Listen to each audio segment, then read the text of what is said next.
Hello everyone and welcome to Application Whitelisting in Action, how to achieve security, compliance, and productivity.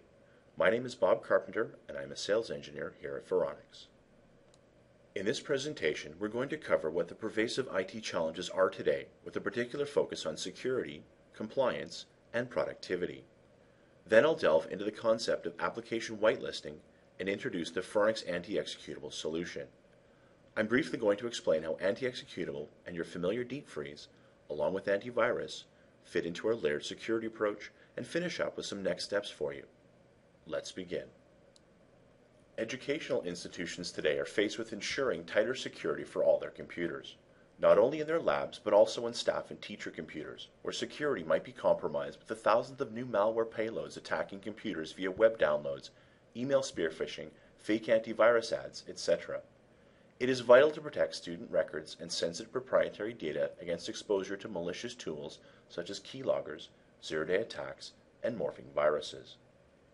Schools are also vulnerable to software licensing audits and need to ensure all their software is licensed appropriately and especially in the right quantity. All it takes is one disgruntled student or faculty member to pick up the phone and contact the Business Software Alliance. This will spark an audit. Although their allegations might be unfounded, such audits can be time-consuming and very costly. Finally, IT is struggling to do more with the same staff and reduce reliance on IT resources and, in addition, the number of support tickets stemming from troubleshooting staff machines. As deep freeze users, you know how powerful it is for reducing support tickets in the lab. But what about all the staff computers without deep freeze? We've heard time and time again from our customers that teachers often cause more headache than the students since they contract malware, viruses, and can cause infections from their own web browsing, plus often degrade computer performance due to downloads of unauthorized programs that hog the system. These are the biggest culprits for troubleshooting tickets on the staff computers. Despite the efforts of the computer security industry and a half-decade struggle by Microsoft to protect its Windows operating system, malicious software is spreading faster than ever. The aptly named malware surreptitiously takes over a PC, then uses that computer to spread more malware to other machines exponentially. Computer scientists and security researchers acknowledge that they cannot get ahead of the onslaught. AV-Test reported 20 million new samples of malware added to their collection. This graph shows the countless threats and with that, antivirus's difficulty in catching up with this growth.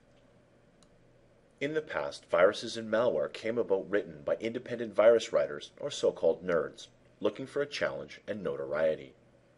The undertone was not necessarily malicious, and these viruses were often just pranks. In the present, the situation is much different. Malware is now a tool for organized crime.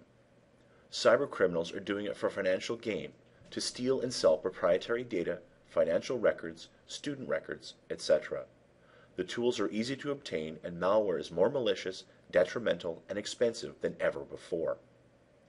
It is now more crucial than ever to protect your organization with layers of security. To protect your organization from more expenses associated with IT and capital purchases, the embarrassment of exposed student and staff records, stolen data, and with that, a tarnished reputation. These are recent media headlines. Malware attacks happen every day, are increasing at an alarming rate, and have no end in sight. Banking, the military, businesses, to say nothing of the unwary end user, all fall prey to malware on a regular basis. Creators of malicious software and botnet agents use a broad spectrum of tools and techniques to create one-of-a-kind packages. These packages can easily bypass traditional antivirus technologies. Armed with either the source code or a compiled version of their favorite malware, the cybercriminal can selectively apply manipulation techniques and technologies that radically alter the fabric of their malware. The result is a stealthy threat that evades signature-based detection systems, static analysis tools, behavior monitoring environments, and sandbox technologies. And yet, the malware retains the same core malicious functionality and remote control mechanisms. Attacks are becoming more and more targeted to specific organizations where the goal is to steal data and perhaps resell it. With targeted attacks, a unique malware may be designed specifically for the organization, so no antivirus solution will have a signature for it and therefore render it useless in detecting it. Phishing is typically carried out by email or instant messaging, and it often directs users to enter details at a fake website, whose look and feel are almost identical to the legitimate one. Phishing is an example of social engineering techniques used to fool users. With respect to compliance and copyright and licensing issues, many organizations feel that software audits rarely occur, if ever. The reality is that schools and colleges are often vulnerable to software license audits and lawsuits. The consequences for a failed audit are often in the tens of thousands to millions of dollars, and perhaps even jail time. With respect to productivity, IT resources are always limited. Web applications, games, instant messaging, peer-to-peer clients, social networking always consume massive amounts of bandwidth, memory, and processing power. These applications degrade system performance, pose security risks, and demand large IT resources. Schools have three alternatives: work with unreliable computers and networks and increasing support costs, invest money in increased bandwidth to support the business and gaming habits of users, or do something to prevent these valuable resources from being wasted. If an IT staff was to place all hope in only one layer of technology, that company is bound to lose. Eventually, an attacker will compromise that one defense layer, and then all is lost. In the early days of computer security, one would overhear, "Oh, we have a firewall, so we're protected." That was a short-sighted view that defends only against one type of threat. Those who failed to adapt and consider new attacks most often became victims. Now other layers are now needed, and sometimes one layer, such as desktop antivirus, is heavily promoted.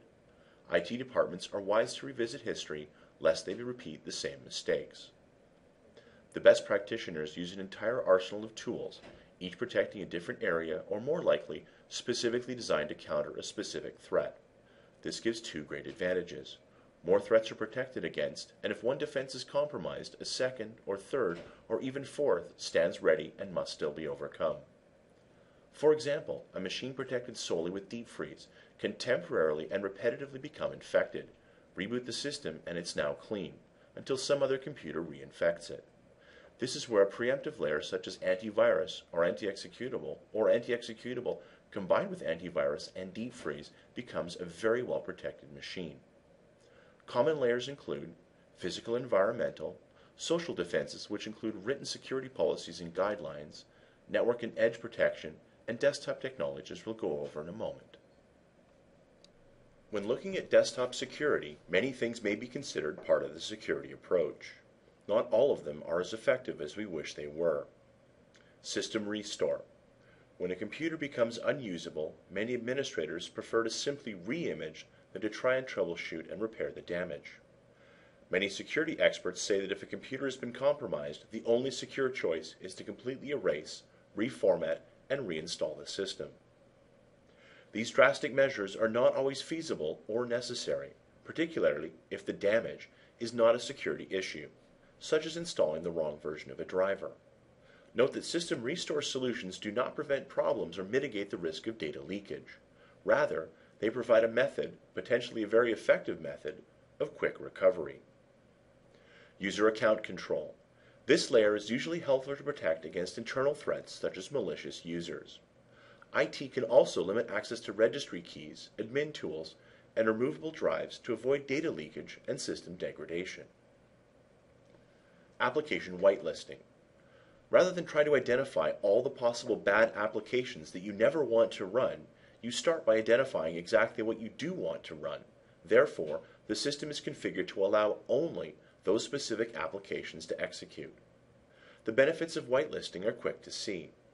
You don't have to worry about unknown malware, because if it's not on the list, it simply doesn't run.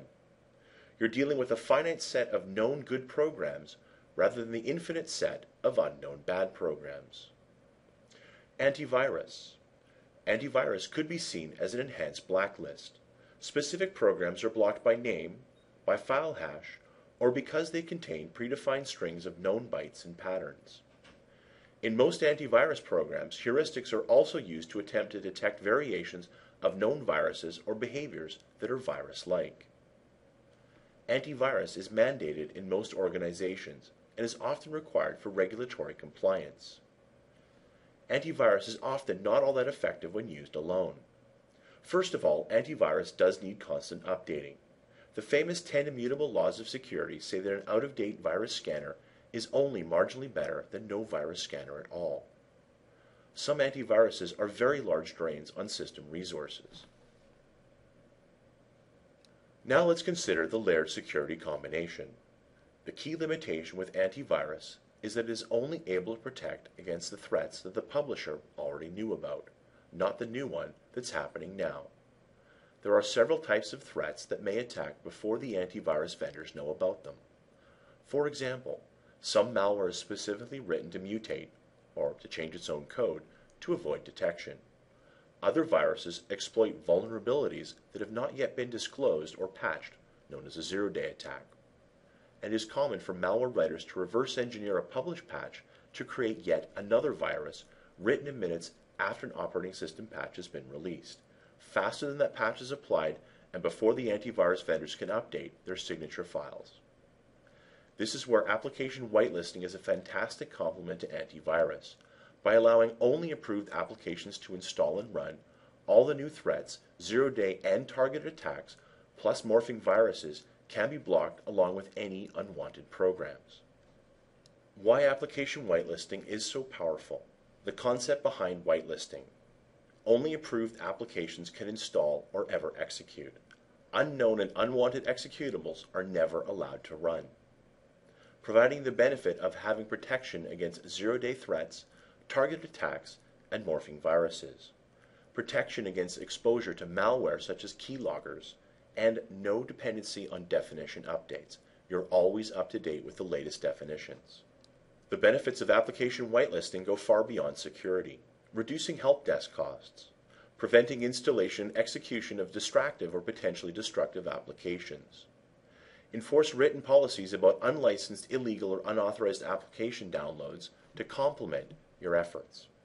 Maximize your hardware lifespan to ensure that your networks are used for their intended purposes and ease software audit worries. So why choose anti-executable? It will reduce your IT costs associated with infections and troubleshooting time. Help you avoid costly IT audits and legal risks. Prevent loss and corruption of sensitive data. Prevent workstations from unknown future system vulnerabilities. And maximize your system performance.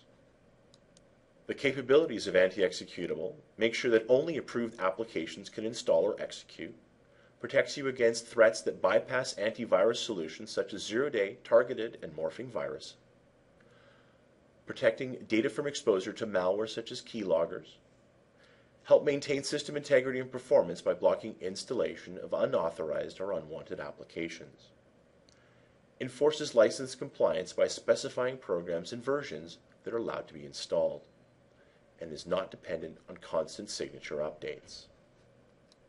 To bring the Faronics vision of a layered security approach together, we have 3 layers to deter security threats and ensure the utmost protection of your workstations.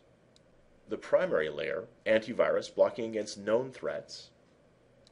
The secondary layer, anti-executable, ensuring that the only programs that run in your environment are the ones that you deem worthy to be there.